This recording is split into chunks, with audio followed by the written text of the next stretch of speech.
Oi, gente, tudo bem? Hoje nós estamos aqui para estudar o capítulo 16 do livro de Atos. E hoje, antes de começar a leitura, eu queria só relembrar que do capítulo 13 ao capítulo 15, nós falamos um pouco sobre a primeira viagem missionária de Paulo, tá? Nessa primeira viagem, Paulo passa por alguns lugares e aqui nós vamos ler o que é conhecido como a segunda viagem missionária de Paulo, tá? Que ele vai passar por outras cidades, outros acontecimentos vão ocorrer nessa trajetória que nós vamos ler.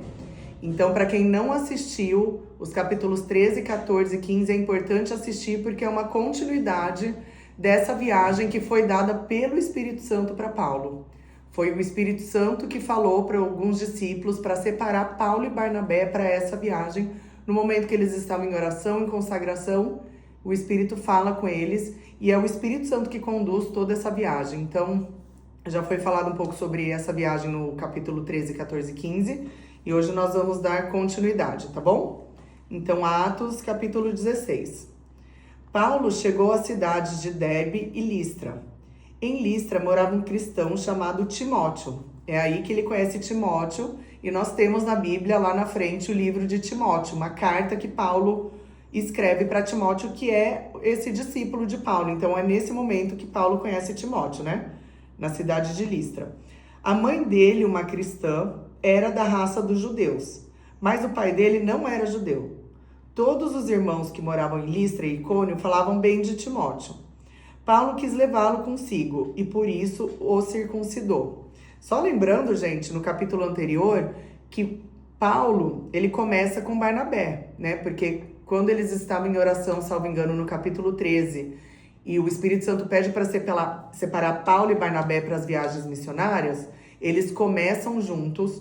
No meio do caminho, eles acabam brigando. Por quê? Porque Barnabé quer levar o João Marcos com ele. Isso nós estudamos no capítulo anterior. Quem não assistiu, veja. E aí Paulo não quer, porque Marcos, na primeira viagem missionária, abandonou eles no meio do caminho. Então ele não achou que ia ser um amigo confiável de viagem. E eles tiveram uma discussão aí. E aí o que eles combinaram? Que Barnabé continuaria fazendo as viagens missionárias para outras cidades com Marcos. E Paulo acabou conhecendo Timóteo e resolve levar Timóteo para essa segunda viagem missionária dele, tá? Só relembrando então aqui. E aí fala que a mãe era cristã, o pai não era, e ele resolveu circuncidar, pois todos os judeus que moravam naqueles lugares sabiam que o pai de Timóteo não era judeu. Então, gente, relembrando, né, nos outros estudos nós falamos um pouco que Paulo contou como foi pregar para os gentios, como o Espírito Santo havia dado entendimento aos gentios, ou seja, aqueles que não eram judeus, e já havia tido aquela carta dos presbíteros, né, dos primeiros discípulos de Jesus, sobre o que os não-judeus deveriam seguir e o que eles deveriam seguir. Isso já foi estudado, salvo engano, no capítulo 15 mesmo, no capítulo passado, que foi a reunião de Jerusalém, onde eles escrevem, inclusive, uma carta para orientar os não-judeus, assim, o que seguir? Precisa circuncidar? Não precisa circuncidar? Precisa guardar o sábado? Precisa respeitar as regras alimentares? Então, essa discussão já havia tido. E a circuncisão não fazia parte dessas regras. E isso especificamente se deu para Timóteo, porque Timóteo, ele era filho de mãe judia, e como eles iriam entrar nas sinagogas, ele não tinha feito a circuncisão, ele não queria escandalizar, tá? Então, essa foi a motivação. Então, voltando aqui no versículo 3. Paulo quis levá-lo consigo e por isso o circuncidou, pois todos os judeus que moravam naquele lugar sabiam que o pai de Timóteo não era judeu. Então poderia não aceitá-lo como judeu, mas daí ele circuncida para que haja aceitação. Não por parte de Paulo, né, mas por parte dos judeus que iriam ouvir a mensagem de Jesus. 4. Nas cidades por onde passavam, eles diziam aos cristãos quais as decisões que tinham sido tomadas pelos apóstolos e pelos presbíteros da igreja de Jerusalém, e aconselhavam que eles obedecessem a essas decisões. Assim, as igrejas ficavam mais fortes na fé, e o número de cristãos aumentava cada dia mais.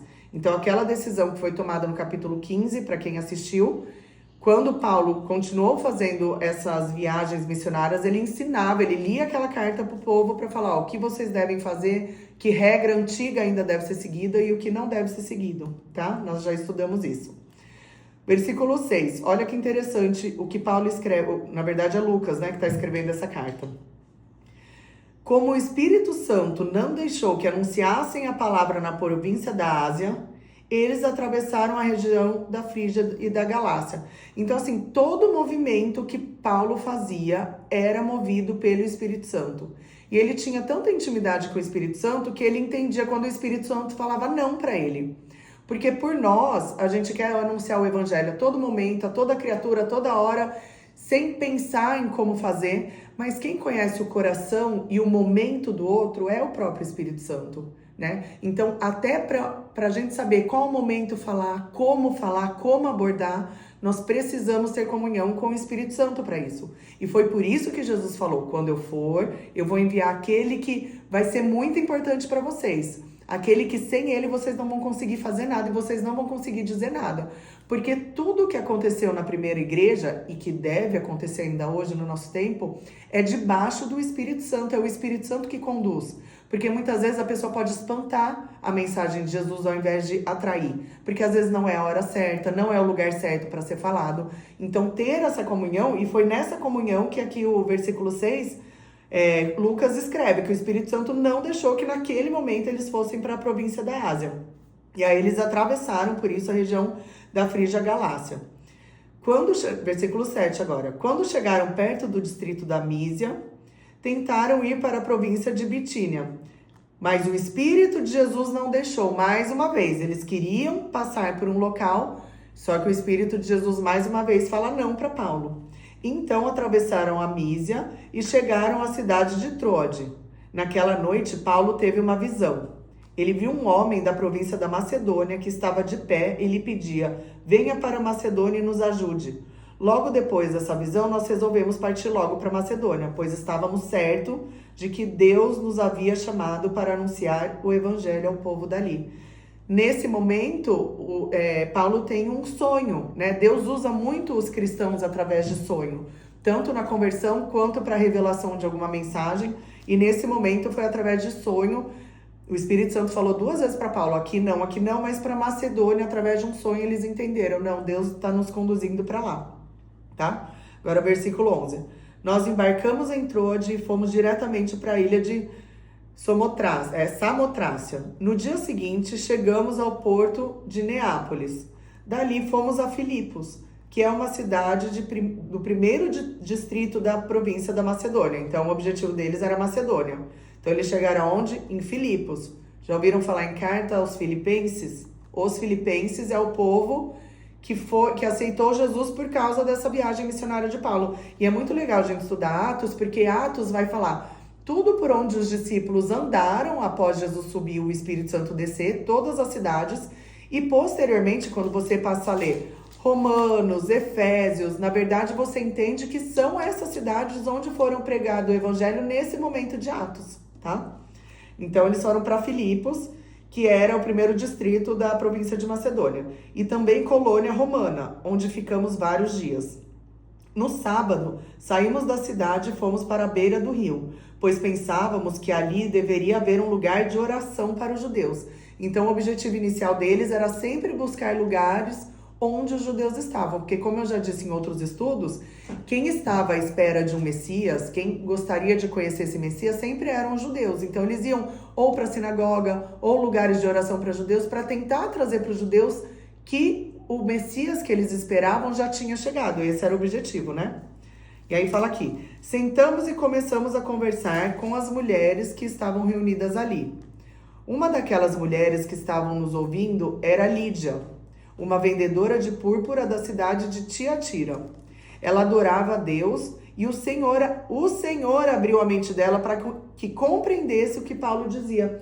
E isso é um outro ensinamento que a Bíblia traz demais pra gente. Não basta eu ter eloquência, não basta eu saber o que eu digo, não basta eu ler a palavra para você. O Senhor precisa abrir a tua mente, né? E como a gente sabe que o Senhor abriu a mente e o coração da pessoa? Quando a pessoa tem entendimento da palavra, quando ela crê naquilo que foi dito. Porque eu já disse diversas vezes, tem gente que conhece a Bíblia inteira, mas não crê no que está escrito. Então também a obra do Espírito Santo dá o entendimento. Por isso que nós, cristãos, temos que ter tranquilidade quando a gente ensina a palavra para alguém. Porque às vezes a gente não vai ensinar teologicamente de forma perfeita, mas às vezes uma, duas frases que você libera para a pessoa traz um impacto tão profundo no coração dela que ela entende naquelas poucas palavras. E aí o crescimento no entendimento da palavra, ela vem da própria pessoa, que recebeu, creu, e agora a própria pessoa vai em busca de mais conhecimento da palavra. Ela mesma vai ler, ela vai, né, estar numa igreja, ela vai crescer em conhecimento das escrituras, mas esse lugar de entendimento, de fazer a pessoa crer, também é um lugar do Espírito Santo, não cabe a nós. Por isso que o Evangelho diz, para que a gente pregue o Evangelho para toda a criatura. Aquele que crê em mim será salvo. Essa parte de aquele que crê em mim será salvo é uma parte que cabe a Deus. A nossa parte é realmente apresentar Jesus para as pessoas da maneira que a gente conseguir, né? Então, nesse caso, ele fala que assim, que essa mulher adorava a Deus e o Senhor Jesus abriu a mente dela para compreender o que Paulo dizia.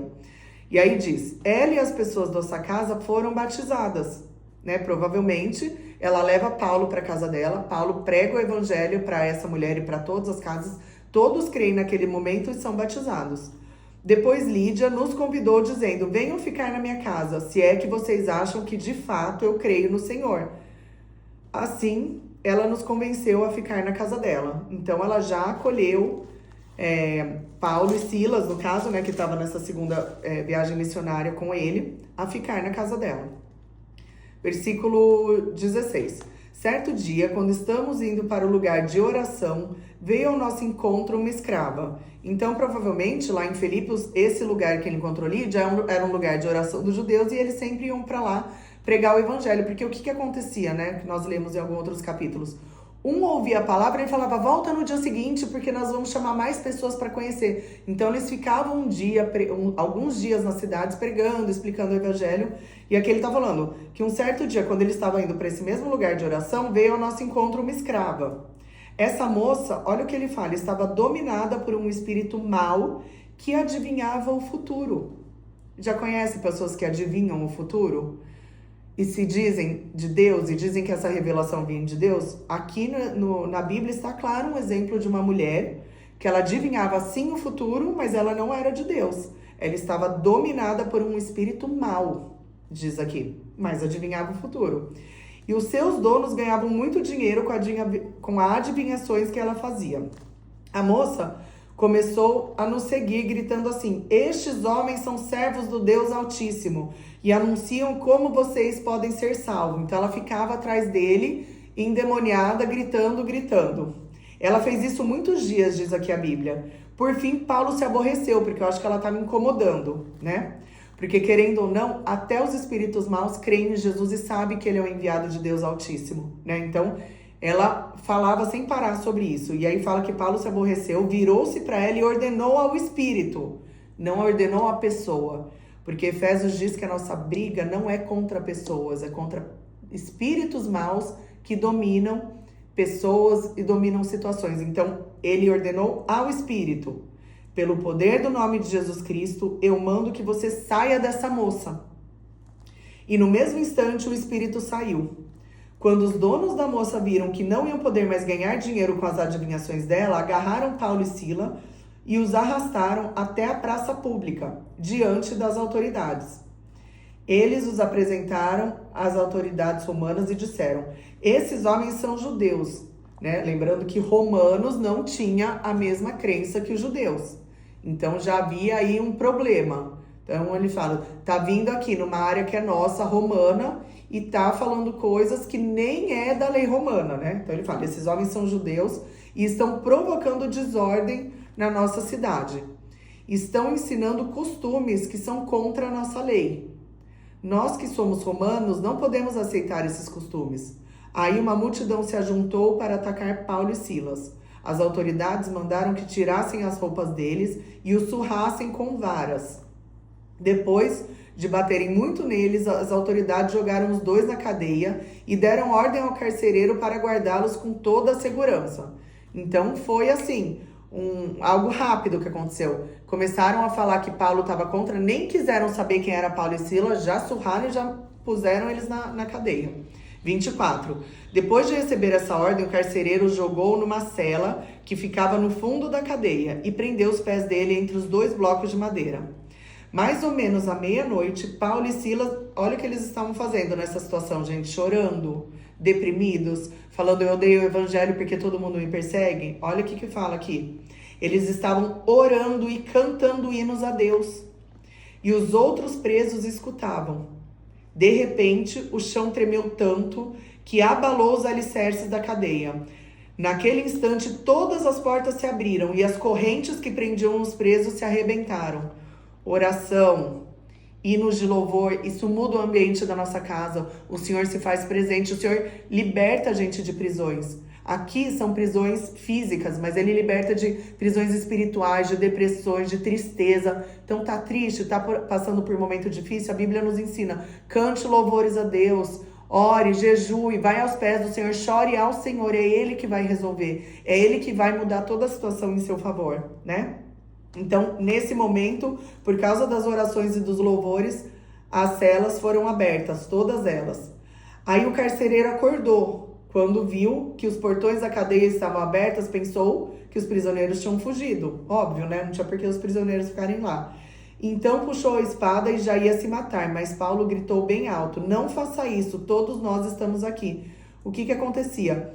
Quem tomava conta de prisão, se deixasse qualquer preso sair, ele era morto em Roma. Então ele sabia que ele ia ser morto. Então, para não ser morto pelos romanos, ele já ia se matar, né? Então, por isso que ele ia tentar se matar nesse momento. Mas aí Paulo fala, não tire a sua vida.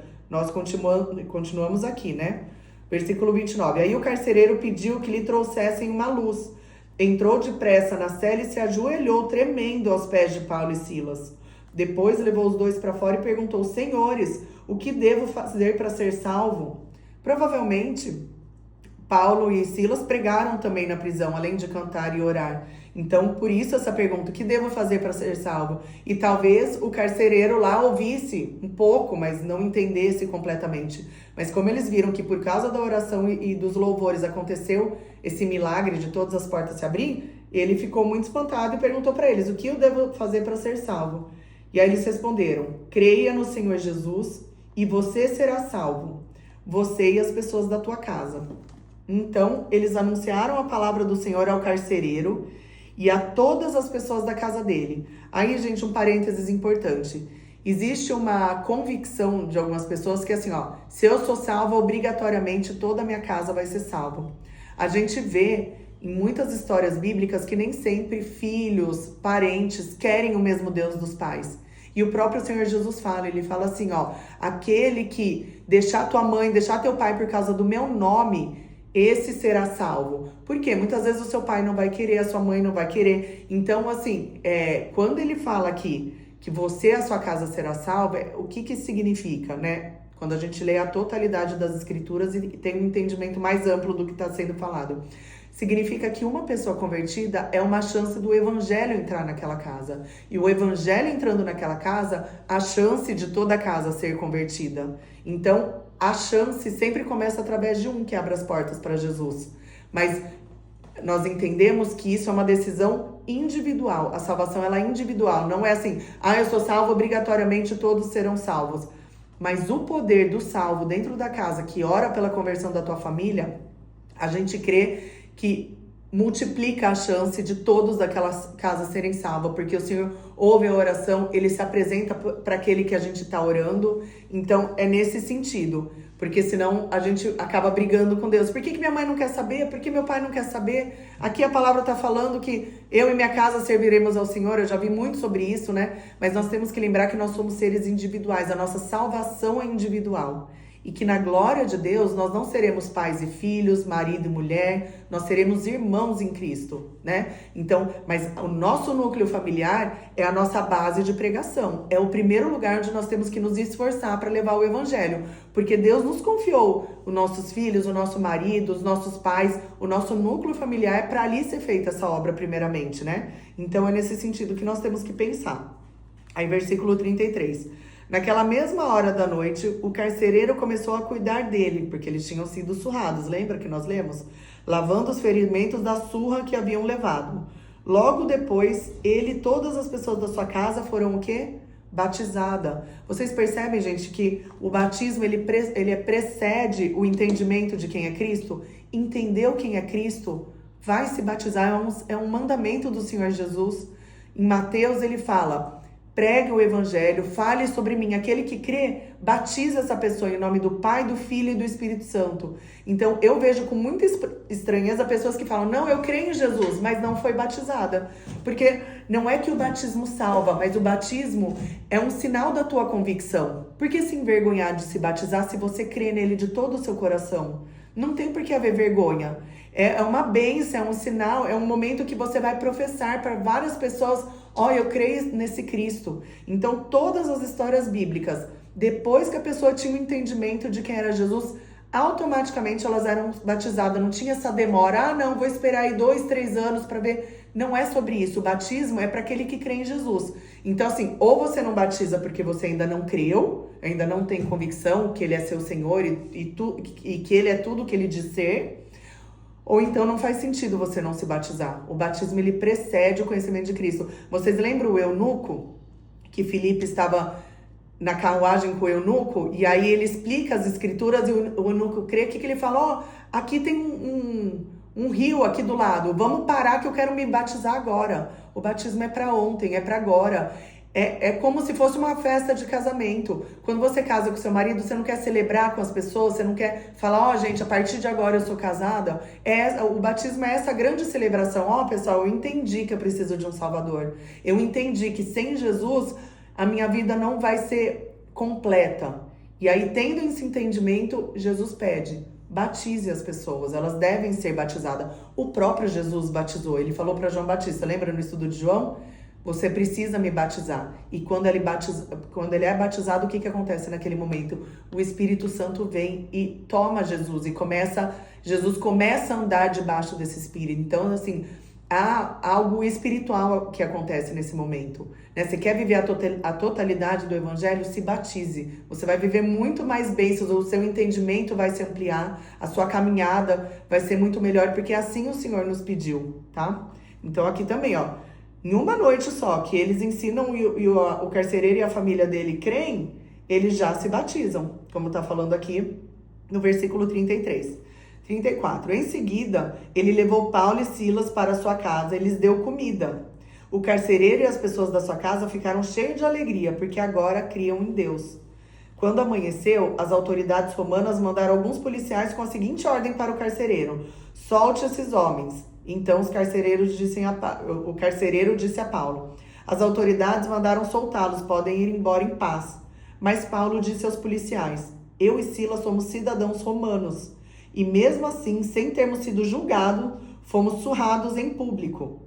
Isso era algo para a lei romana absurda. Não existia condenação de romano sem o devido julgamento. Nesse momento eles não sabiam que Paulo e Silas eram romanos, achavam que eles eram apenas judeus, mas eles eram judeus romanos, e eles se constrangeram muito, porque eles não fizeram o que a lei romana pede para fazer, que é dar um julgamento, dar voz às pessoas antes delas serem encarceradas, né? Então ele fala isso.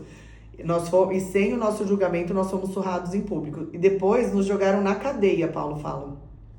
E agora querem nos mandar embora assim em segredo? Isso não, Paulo falou. Que as próprias autoridades romanas venham aqui e nos soltem. Os policiais foram contar às autoridades romanas o que Paulo tinha dito. Quando as autoridades souberam que Paulo e Silas eram cidadãos romanos, ficaram com medo, porque viram que fizeram errado, né, perante a lei romana. E foram lhes pedir desculpas. Então, os tiraram da prisão e pediram que fossem embora da cidade. Paulo e Silas saíram da cadeia e foram para a casa de Lídia. Ali encontraram-se com os irmãos, animaram a todos e depois foram embora. Então essa, gente, é o início da segunda viagem missionária de Paulo, que ele faz com Silas agora. E falamos especialmente da cidade de Filipos, só para lembrá-los, que é importante para quem quiser ler, que se refere à carta aos Filipenses, que está um pouco para frente da Bíblia. Quando vocês verem Filipenses, é a carta mandada a esses cristãos de Filipos que se convertem nesse momento, tá bom? Então eu aguardo vocês. Se tiverem alguma dúvida, podem deixar aí nos comentários. E o próximo vídeo nós daremos continuidade aí à viagem de Paulo, tá bom? Deus abençoe vocês.